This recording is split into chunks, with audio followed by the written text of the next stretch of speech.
Halos 300 ka mga wild spider o damang nga ginabawal i-transport ang nasakmit diyang ipalusot unta sa General Santos International Airport, PNP. Subling nagpahimangno kalabot sa silot alang sa mga malapason.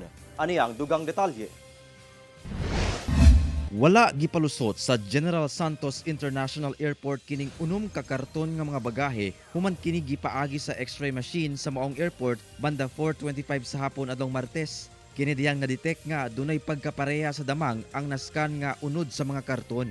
Sa pagsuta, damang gyud nga nasa 278 ang ihap nga giputos og tagsa-tagsa nga plastik.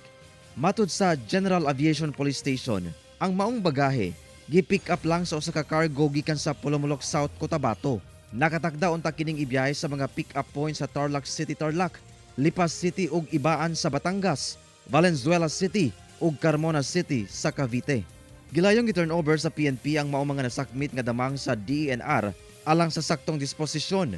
Gilayon sab nga gimbestigahan ang shipper nga matud pa usa ka babaye. Sumala sa PNP, kini na ang ikaduhang higayon nga dunay buot magpuslit sa maong wild species karong tuiga. Unang nasakmit ang ana sa halos 2,000 kadamang nga gipaagi sab sa maong airport niadtong August 2022.